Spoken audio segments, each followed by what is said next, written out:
되는 것 같습니다. 오늘 우리 어린이 주일을 맞이해서 또 우리 오늘 마태복음 19장 이렇게 말씀을 우리가 또 다 같이 봤는데, 특별히 예수님께서 이제 어린아이들에게 안수하시는 그런 장면입니다. 오늘 본문은 어린아이를 통한 어떤 예수님의 천국을 소유하는 자에 대한 그런 그에 관한 교훈인데, 오늘 어떻게 해야 천국을 소유할 수 있는지, 우리 또 어린아이들에게 무엇을 배워야 할지 우리 오늘 본문을 통해서 한번 살펴보도록 하겠습니다.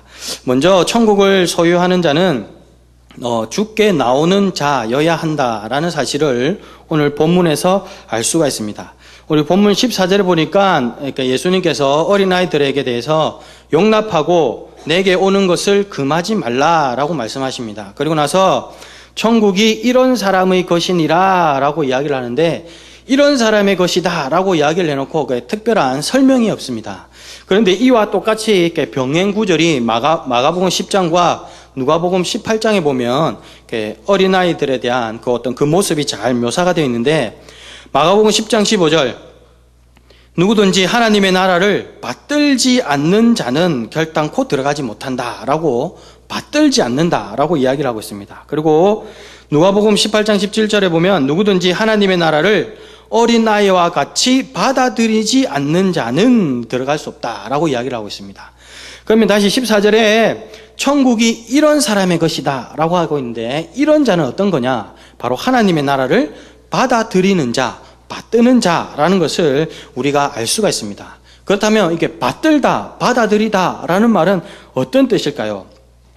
영어 성경을 보니까 이렇게 리시브라는 단어를 쓰는데, 우리 보통 배구할 때 그냥 이렇게 서브, 리시브 한다라고 하잖아요. 그래서 그냥 단순히 받는다라는 뜻인데, 이 신약 원어 성경을 보니까 덱세타이라는 단어를 썼는데, 이 단어는 적극적으로 가서 받아들인다라는 뜻입니다. 그래서 다시 조금 더 살펴보니까 어떤 조건에 상관없이 오직 그 존재 하나만 가지고 그냥 그것이 좋아서 막 들이대는 그런 상황을 바로 이렇게 받아들인다라는 그런 것으로 사용했다라는 겁니다. 그래서 조건에 따르지 않고 오직 예수님 한 분만, 예수님 한 분, 그분 바라보고 그분께 안수를 바라고 이렇게 나아가는 그 모습, 그렇게 하지 않으면, 또 혹은 그렇게 하는 자가 천국을 받아들일 수 있다라고 이야기를 하고 있습니다. 다시 말하면 예수님께서는 이 어린아이들이 나오는 이런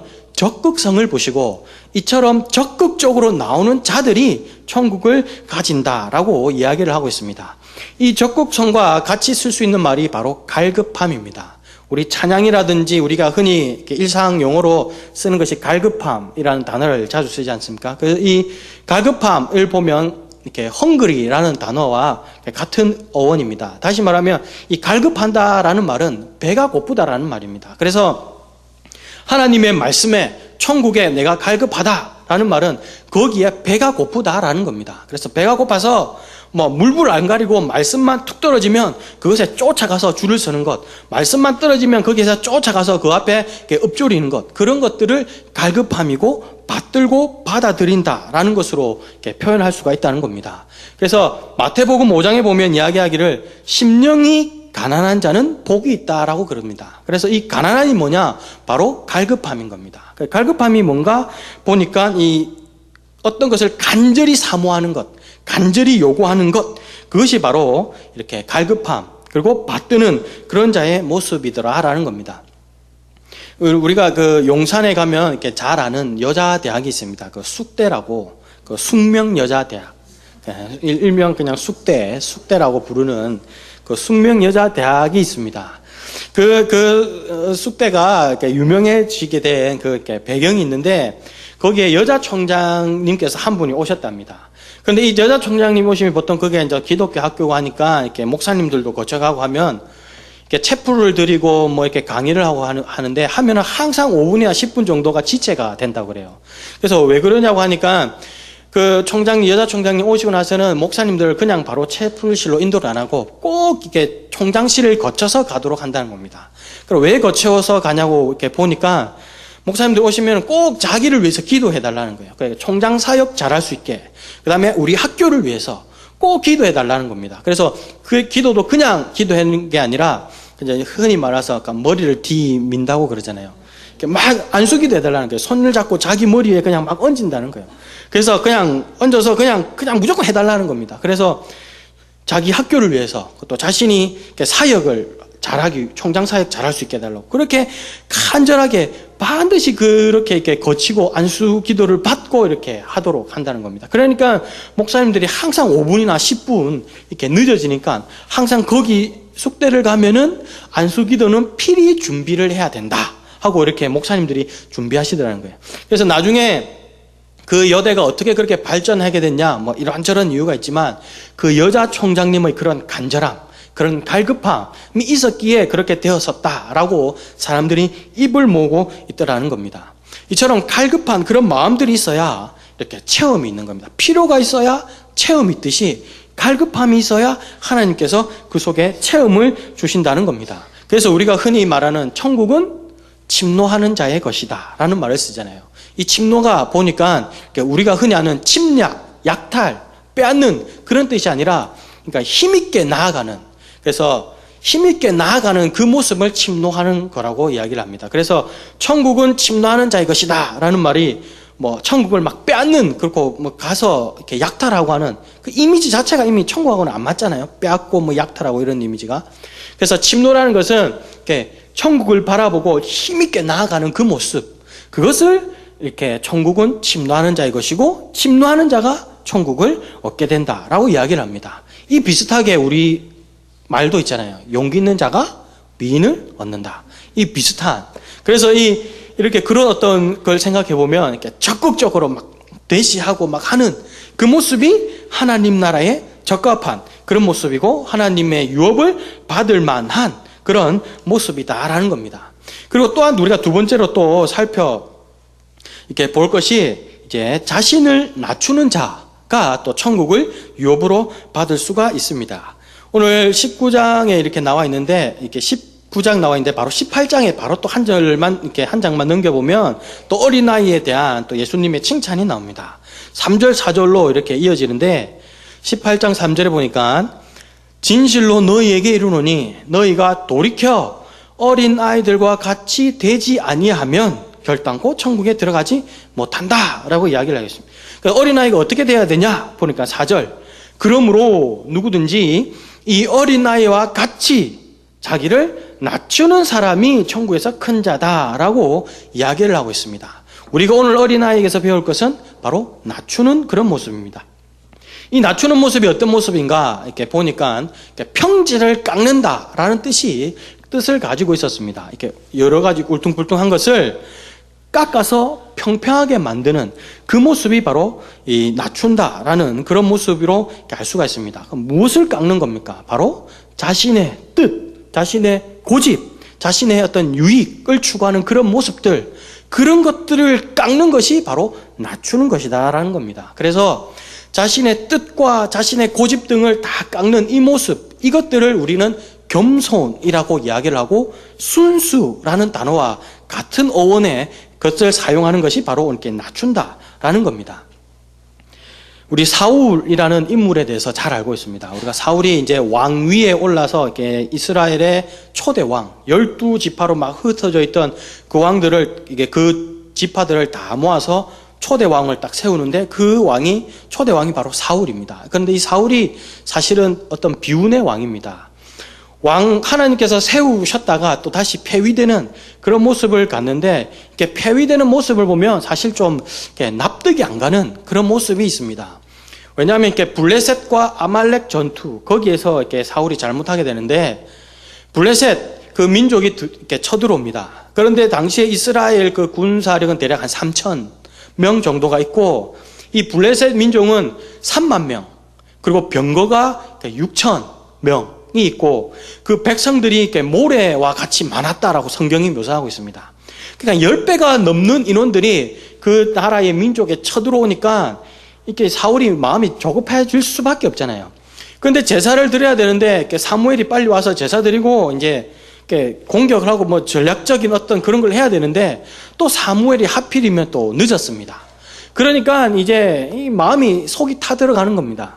그래서 어쩔 수 없이 그냥 자기가 어떤 전략적, 군사적 전략에 의해서 빨리 이제 제사를 드리고 이제 전쟁을 한 겁니다. 그런데 이 상황을 보고 사실은 이렇게 폐위되는 어떤 빌미를 제공하게 되는데, 그 다음에 또 아말렉, 블레셋은 그렇게 돼서 하나를 이제 또 되고, 또 아말렉도 역시 마찬가지. 아말렉과 이제 전쟁을 하는데 하나님께서 모든 것들을 다 진멸하라라고 이야기를 하십니다. 그래서 또 사물은 나름대로 또 좋은 것을 드리려고 이제 남겨놨는데, 그것을 또 빌미를 삼아서 이 사울 보고 너 잘못했으니까 너는 아웃이야 하고 그냥 이렇게 폐위되는 그런 모습이 있습니다. 블레셋 상황이 그렇게 돼서 뭐 사무엘이 잘못한 거잖아요. 자기가 일찍 와야지. 그런데 늦어서 그거 급하다고 위급 상황에서 이렇게 빨리 한 건데 되고, 아말렉 하나님께 좋은 것 드리겠다는데 그게 뭐가 잘못된 겁니까? 그런데 하나님 보시기에는 그게 옳지 않았다고 이야기해요. 왜 이런 일이 벌어졌을까? 그래서 우리가 성경을 자세히 보면은, 겉으로 보면은, 표면적으로 보면은 사울이 그렇게 잘못한 것 같아 보이지는 않습니다.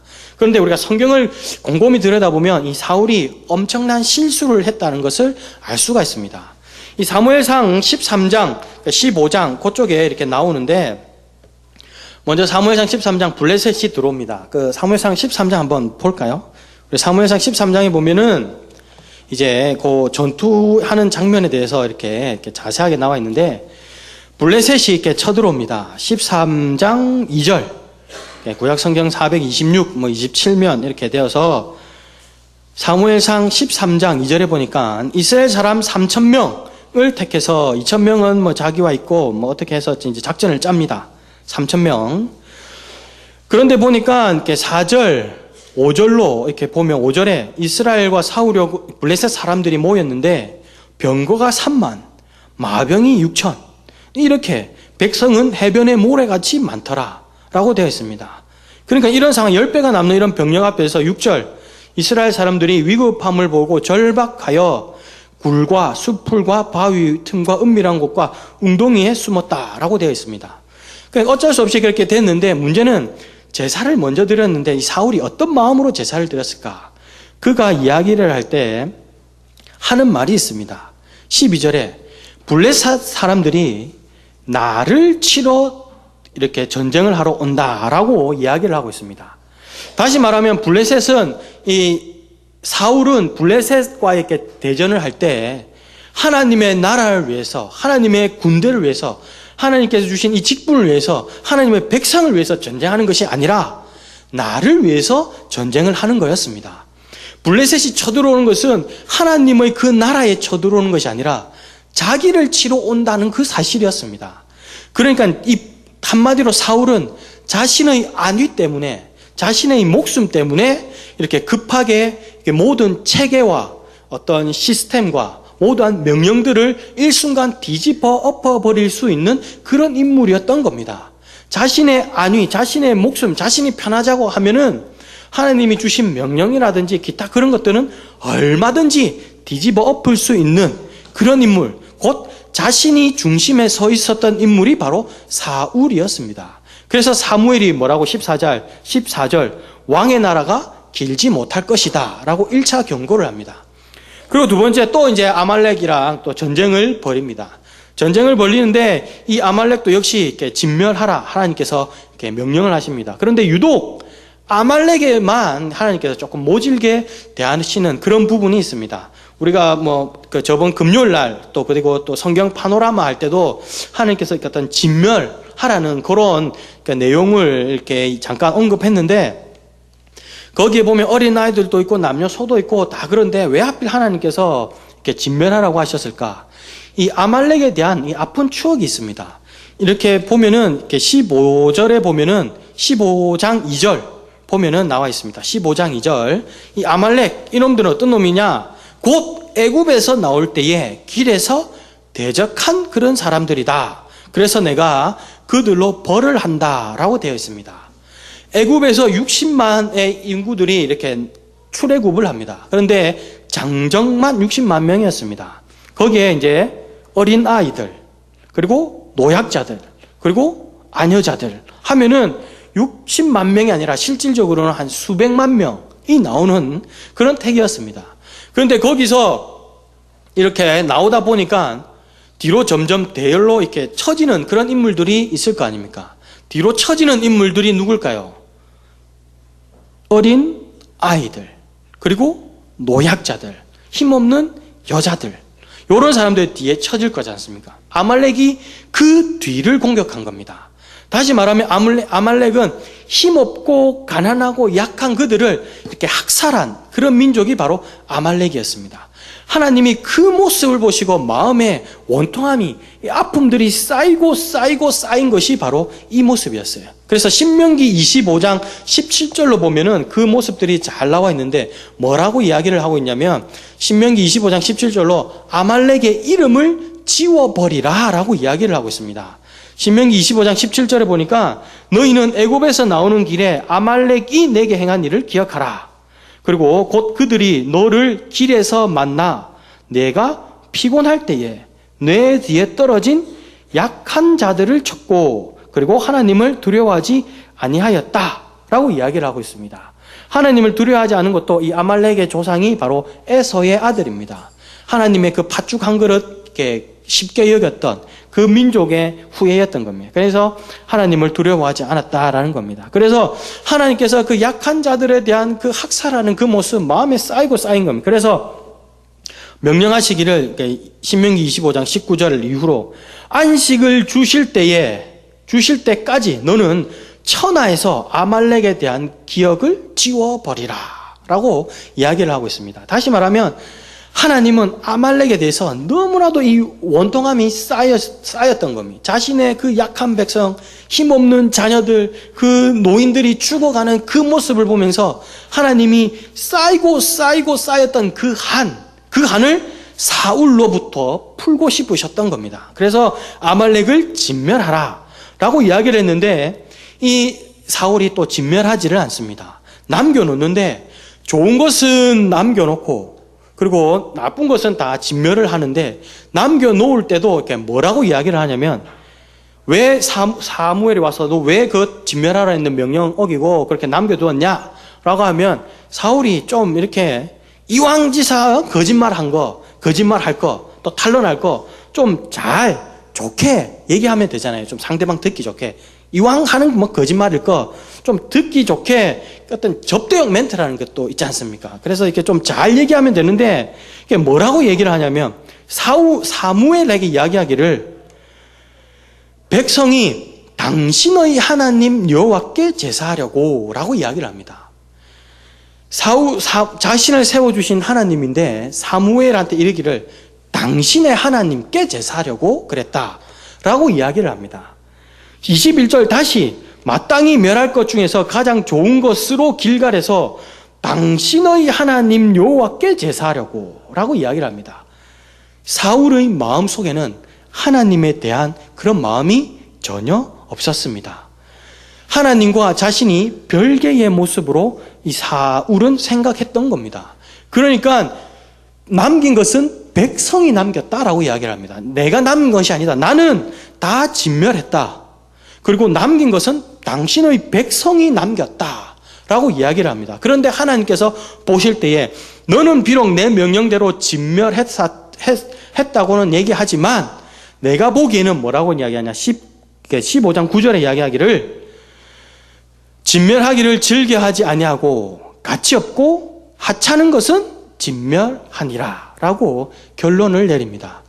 하나님 보시기에 사울은 자신의 생각에, 자신의 주장에, 자신의 그 마음으로는 하나님께 명령한다고 하지만 하나님이 보시기에는 그것은 아말렉과 똑같은 짓을 저지른 하나님의 원수되는 길을 택했다는 것입니다. 다시 말하면 사울이 왜 폐위되었습니까? 납득이 잘 안 될 듯한 이유지만 곰곰이 따지고 들어가 보면 사울은 철저하게 자기 중심에 선 인물이었습니다. 하나님의 명령, 하나님의 마음, 그런 것들은 전혀 없이 사울은 철저히 자기 중심의 사람이었습니다. 이렇게 하나님의 그 나라에서는 이렇게 고집 센 사람, 자기 주장 강한 사람은 옳지 않다는 것이 바로 오늘 본문을 통해서, 그리고 또 사울을 통해서 알 수가 있습니다. 이처럼 항상 이 자기 주장이 강한 사람들, 이런 사람들을 보통 우리는 교만한 자다라고 이야기를 합니다. 그래서 보통 교만한 사람들 얘기할 때 항상 언어의 특징이 있죠. 언어적 특징이 있지 않습니까?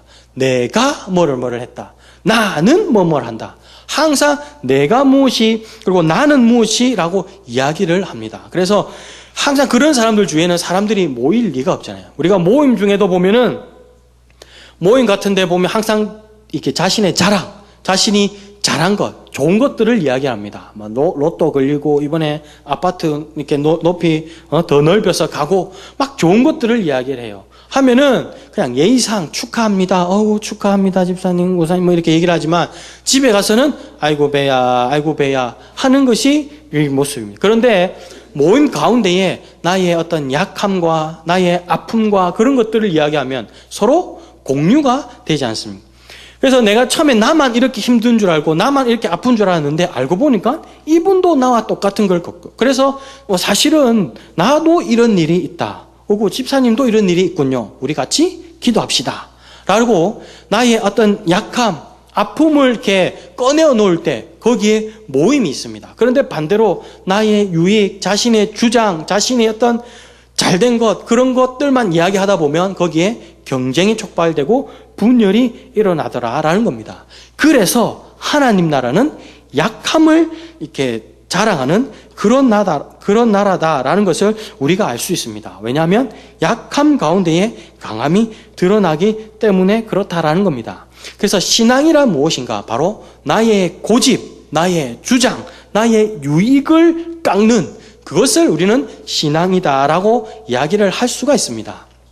제가 얼마 전에 예전에 어린 아이들이 둘이가 노는 것을 제가 이렇게 보았습니다. 보니까 서로 이렇게 사이좋게 놀다가 한 친구가 이렇게 초코칩, 큰 박스에 있는 초코칩을 샀습니다. 그리고 어떤 아이는 또 작은 이렇게 과자를 사서 이렇게 서로 나눠 먹는데 작은 것을 산 친구가 이 한쪽 친구에게 그 과자 2개만 줘라고 이야기를 했습니다. 그러니까 이 친구는 또 착해가지고 야야 이렇게 줬습니다. 그 초코칩 쿠키, 그러니까 이만한 거 있잖아요. 이만한 거를 2개를 내어줬습니다.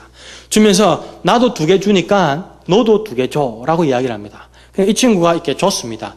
2개 주니까 와 너무 좋아가지고 와 맛있겠다 이거 정말 맛있겠다 하고 이렇게 먹는 겁니다. 그래서 뭘 받았나라고 보니까 고래밥 2개 있잖아요. 고래밥 요만한 거 있잖아요. 요만한 거 자기 주기는 초코칩 이만한 거 2개 주고 받기는 고래밥 요만한 거 이렇게 받아가지고 어쨌든 2개니까 와 좋다 고마워 하면서 나 또 주면 안 되겠지 하고 이렇게 노는 것을 제가 보았습니다. 어린아이들에게 있는 이 모습, 어떤 자신의 그런 이해관계, 어떤 자신의 그런 어떤 주장들, 이런 것들이 아니라 오직 자신을 낮추고 그냥 그 이해관계나 그런 것들 없이 그냥 주어진 그것에 감사하는 그 모습, 그 모습이 바로 천국에 합당한 그런 모습이더라라는 겁니다. 하나님이 보시기에 어떤 자에게 천국을 선물로 주시겠습니까? 내 것 챙기고 내 것 주장 강하고 나의 어떤 유익을 추구하는 사람이겠습니까? 아니면 이해관계나 그런 것들 전혀 없이 조금은 손해보듯이 살아가는 사람, 그런 사람 둘 중에 누구에게 천국을 선물로 주시겠습니까? 너무나도 자명한 이야기입니다. 오늘 우리 어린아이들에게 배울 것이 2가지라고 이야기를 했습니다. 첫 번째는 주님께 나아가는 어떤 그런 조건 없이 나아가는 저돌성, 그리고 2번째가 이렇게 낮아지는 자신의 주장이라든지 어떤 그런 것들을 다 내어놓고 겸손하고 순수하게 있는 그 모습이 하나님 나라에 합한 그런 모습이다라는 겁니다. 자신을 낮추는 자, 그런 자는 곧 하나님을 높이는 자입니다. 그래서 신앙이 깊을수록 우리는 흔히 순수해진다라고 이야기를 하는 것입니다. 어린아이와 같이 자신을 낮추고 주께 나아가기에 힘쓰는 저와 여러분 될 수 있길 바랍니다. 그래서 오늘 주님도 이 마태복음을 통해서 우리에게 거듭 말씀하십니다. 너희가 어린아이들과 같이 되지 아니하면 결탄코 천국에 들어가지 못하리라. 아멘. 사랑과 은혜가 충만하신 하나님 아버지 은혜를 감사드립니다. 이 시간도 저희들 또 귀한 하나님의 말씀을 보았습니다. 어린아이들과 같이 늘 하나님 나라를 받드는 자, 그리고 또 낮아지기에 힘쓰는 저희들 될 수 있도록 주님 도와 주시옵소서. 예수님의 이름으로 기도드립니다. 아멘.